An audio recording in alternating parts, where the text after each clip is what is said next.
Olá, bem-vindo. Eu sou Haroldo Maranhão. Este é o meu canal que eu compartilho conteúdos aqui diversificados e eu quero realmente contribuir para o seu crescimento espiritual, para a sua vida, tanto para a sua vida diária quanto para você saber um pouquinho o que vai acontecer nos próximos tempos adiante de nós, na escatologia bíblica e tudo mais. Mas hoje eu senti um desejo muito forte de compartilhar com vocês um pouco alguns aspectos do que eu creio sobre o Natal, que eu sei que podem ser polêmicos, mas eu vou tratá-los dentro de textos bíblicos, porque eu tenho convicção que nem todo crente entende com clareza alguns aspectos do Natal, alguns aspectos da vinda do Senhor Jesus até este mundo, a maneira como ele deixou todas as coisas que ele tinha e veio para cá para buscar e salvar o que se havia perdido. Ele se esvaziou de ser quem ele era, sendo reconhecido em figura humana, sendo obediente até a morte e morte de cruz. Eu sempre comento que, na verdade, não há um mandamento de Deus para nós celebrarmos o nascimento de Jesus. Isso não é um chamado. Celebramos porque agradecemos a Deus porque Ele veio, ficamos felizes por isso, mas o Senhor nos manda celebrar as festas do Cordeiro e o que nós temos realmente um chamado para celebrar é a Páscoa, porque a Páscoa é a ressurreição de Jesus Cristo.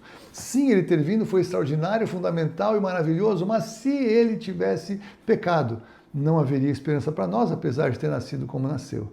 Se ele tivesse, de alguma maneira, olhado aquela situação, todo mundo confrontando ele na cruz, os guardas, o pessoal zombando dele, se ele falasse assim, olha, pai, por favor, eu não preciso passar por isso, vamos parar por aqui, vamos começar tudo de novo. Ele poderia falar isso, mas ele se sujeitou à vontade do Pai, porque ele nos amou, então ele ficou na cruz, morreu, foi obediente até a morte de cruz, por isso Deus o exaltou, para que ao nome de Jesus todo joelho se dobre, toda língua confesse que ele é o Senhor, para a glória de Deus Pai. Então, glória a Deus que ele veio, e sim, vamos nos alegrar e celebrar a sua vinda, mas vamos também celebrar as festas por figura, como eu já compartilhei em outros vídeos aqui no canal, porque o Senhor nos chama para acompanhar esta evolução, as festas que Jesus já cumpriu e aquelas que faltam ainda ele cumprir. Mas o que eu quero falar para vocês é o seguinte. Eu lembro que teve um Natal, eu estava em Santos ali, tinha ido passar o Natal com os meus sogros que moravam em Santos, eles ainda estavam vivos, e eu lembro que eu passei assim por uma reunião que estava tendo ali na Orla de Santos e tinha alguns caras zombando e cantando pobrezinho nasceu em Belém, como sabe Jesus pobrezinho, ha ha ha ha ha, e aquilo me deu uma indignação, porque na verdade Jesus se fez pobre, porque ele é o Senhor do universo, todas as coisas foram criadas por ele e para ele, então aquilo me indignou. Mas eu comecei a ler a Bíblia com um pouco mais de clareza e eu queria que você acompanhasse comigo algumas questões que eu considero importantes e bíblicas. Quando José e Maria vieram para Belém, eles tinham dinheiro para a sua viagem. Eles foram procurar lugar para se hospedar, porque havia um recenseamento em curso. Eles não eram pobrezinhos que não tinham nada, que tiveram que ficar na estrebaria porque não tinham como pagar hotel. Não havia mais vagas porque todas as pessoas foram chamadas a voltar para suas cidades de origem para o recenseamento proposto por César Augusto. Então, o fato de que eles tinham recursos, mas eles não conseguiram onde se hospedar e foram para a estrebaria, foi porque profeticamente já estavam dizendo que não havia lugar para Jesus em Belém. Não havia lugar para Deus naquela sociedade. A rejeição profética naquele momento vai para a estrebaria porque aqui não tem lugar para você. Era exatamente o que Israel estava dizendo ao Senhor, porque ele veio para o que era seu e os seus não o receberam. Isso é muito importante. E sim, nasceu naquela condição. Jesus não nasceu em dezembro. Em dezembro, em Jerusalém, é frio, às vezes neva. Jamais os pastores estariam no campo cuidando das ovelhas de noite, para virem a visita, para receberem a visita dos anjos que vieram anunciar que havia nascido o Salvador em Belém.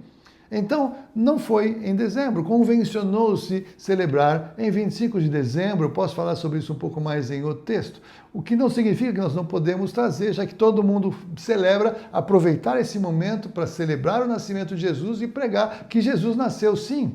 Agora, então, se ele nasceu sim, vamos prestar nele, vamos prestar atenção nele, vamos prestar adoração a ele e não criar tantos problemas como às vezes acontece nas reuniões de família nos dias de Natal. É um contrassenso. Ele é o príncipe da paz, então haja paz nas casas e paz nos lares, paz na família, paz entre os amigos, para celebrar o nascimento de Jesus, para ler o texto bíblico do nascimento de Jesus, celebrar que sim, ele nasceu, ele veio, pouco importa a data nesse contexto, mas porque ele veio, temos esperança.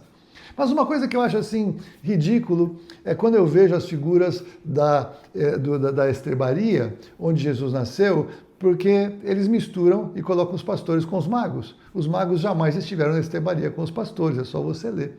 Os magos vieram numa casa, não vieram na estrebaria. Leia os textos. Os pastores foram na estrebaria, os magos não. E é interessante pensar o seguinte, que os magos, eles aparecem lá com uma moedinha, com um raminho um raminho, com um negocinho, tudo uns negocinhos pequenininhos, bem xoxinho, bem pobrinho, bem miserávelzinho, para dar para Jesus. Só que a gente não entende ou não presta atenção que os magos, eles vieram para Jerusalém, procurando o rei, o filho do rei que havia nascido. Eles entram no palácio de Herodes e trouxeram a sua caravana, trouxeram tesouros. Leia o texto, por favor. Trouxeram tesouros para visitar o rei que havia nascido, porque viram a sua estrela e seguiram a estrela. Então você acha que eles chegariam diante do rei Herodes com a sua glória, pompa e circunstância, autoridade, com uma moedinha, com um raminho, com um negocinho assim para dar para ele que nasceu o filho dele? Vocês acham que isso seria o que eles vieram fazer para o rei Herodes, para o filho do rei que tinha nascido? É claro que não. Seria vergonhoso. Então, se eles trouxeram um tesouro ou recursos ou ouro, incenso e mirra não é pouca coisa em qualquer quantidade que seja. Então, quando eles vão para a casa onde Jesus estava, leia o texto, eles entregam ouro, incenso e mirra para presentear o rei que nasceu. E eu creio que foi exatamente com esses recursos que quando José então é chamado pelos anjos para fugir para o Egito, José agora tem recursos para sustentar a sua família até perto dos 12 anos de Jesus, quando ele é instruído por anjos, por sonhos, a voltar agora sim para Israel, voltar inclusive para depois Jesus ser levado com 12 anos ao templo, como era necessário ele passar para fazer o seu bar mitzvah, para estar ali apresentado diante dos sacerdotes. Como você acha que José viveu esse tempo todo no Egito? Com um pouquinho de ourinho, um negocinho assim? Deus providenciou recursos para o seu filho ser sustentado, para poder viver, crescer e se desenvolver até a hora de voltar e começar a se preparar para o seu ministério aos 30 anos. Então, nunca foi pobrinho, nunca foi coitadinho, nunca foi nada. Ele, por mais se ele fosse o maior bilionário, trilionário da Terra, ele seria pobre comparado com a riqueza que ele viveu, a glória que ele viveu o tempo todo na eternidade no céu. As pessoas confundem as coisas. Então, eu quero dizer para você que Jesus, nem sempre nós lemos a Bíblia, lemos com toda clareza os textos para formar as nossas opiniões. É importante ler o que está escrito na Bíblia e tirar conclusões a partir do que está escrito na Bíblia. Jesus, sim, deixou a glória por amor a você e por amor a mim. Sim, ele nasceu de uma virgem, nasceu sem pecado, viveu sem pecado, por isso a sua morte foi injusta. E porque ele viveu sem pecado e morreu sem pecado, ele pode resolver o seu problema do pecado e o meu problema do pecado. Mas porque ele ressuscitou, ele definitivamente venceu a morte, Satanás, os seus demônios, todas as coisas, as enfermidades, tudo agora Jesus sujeitou pela sua morte e ressurreição gloriosa, e ainda mais ele subiu aos céus, reina ao lado do Pai e em breve vai voltar. Essa é a obra de salvação em Jesus Cristo. Então, você na Páscoa, você celebra essa verdade, mas agora aqui no Natal, você pode celebrar apontando para aquela verdade. Jesus morreu e ressuscitou, sim, ele nasceu, glória a Deus, sim, extraordinário o seu nascimento, mas saiba mais o que a Bíblia diz sobre o nascimento, não coma pela tradição, por tudo aquilo que as pessoas falam e não fundamentam em textos. Leia a Bíblia, fundamente pelos textos. É assim que é o fundamento que eu creio, é baseado nesses textos que eu creio, e eu sei o quanto é poderosa a salvação que Jesus Cristo veio trazer para quem nele crê.